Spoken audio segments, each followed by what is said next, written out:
Welcome to Daily Tax Minute. This is Tony Novak here with a few points on how to stay out of tax trouble. Today's topic is tax balances in divorce.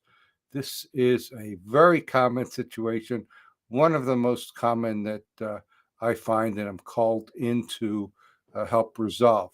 And let me start out by saying that it's my observation that the technical issues of taxes in divorce are the least part of the problem. The real ability to get past the problem, work it out, and move on with life in the most efficient manner is all a matter of personal skills in coaching and um, perhaps someone that's had some type of counseling background. In my case, a little bit of that couples training from years ago, but more recently in professional coaching skills really seem to make a difference. Second point, let's point out the issue that the lawyers raise right away. When there's two people with different interests, there is inherently a conflict of interest. Some accountants and lawyers would say run away from that. Can't represent both parties when there's an existing conflict. That's not the approach that everybody takes.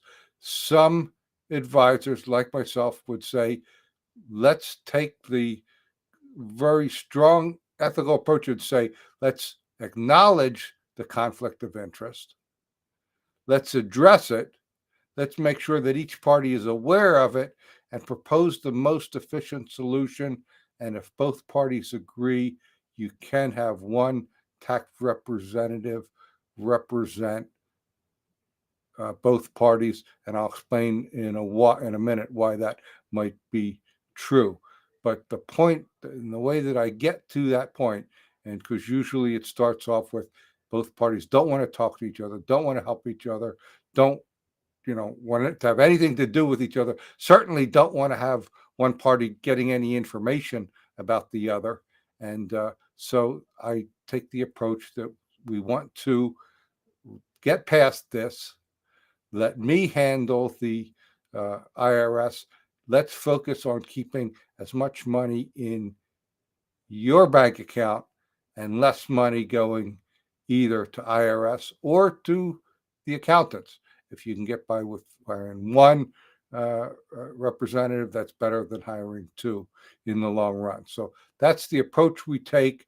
And the IRS or whatever the state tax authority, from their perspective, the tax balance due is from either of you. It often is, in reality, is one party or the other is responsible for the tax debt. But the way the IRS looks at it, it's either or.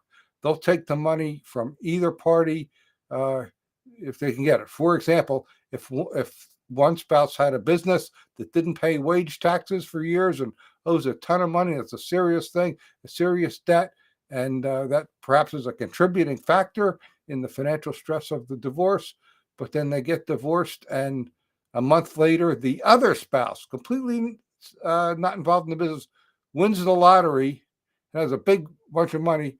Guess who the IRS is going to go after to collect that tax debt? So we recognize that. We often see either an official divorce settlement or by private agreement. In most cases, one spouse acknowledges that, yeah, I'm responsible for that tax debt and I'm going to handle it. So the next step usually is to free the innocent spouse, the non-obligating spouse, and get IRS or state to exempt them from future collection activity. And going along with this tax debt issue is usually an issue of reestablishing credit. So it helps to tie your financial planning in with your tax planning once again. So after that, then we're back to a more traditional tax resolution situation. And there are many ways to settle a tax debt. And ultimately, as you know, as painful as divorce is, I know I've been there a couple of times, uh, as painful as it is, we all get past it and we move on with life. So that's the goal. of the tax professional in this situation. Would love to hear any comments or feedback. This might be a situation where you might want to chat one-on-one about what's going on in your situation. I'm easy to reach, taxproblems.cpa. Just click the big button and set a time to talk. Thanks for listening, and I'll be back tomorrow with another Tax Minute.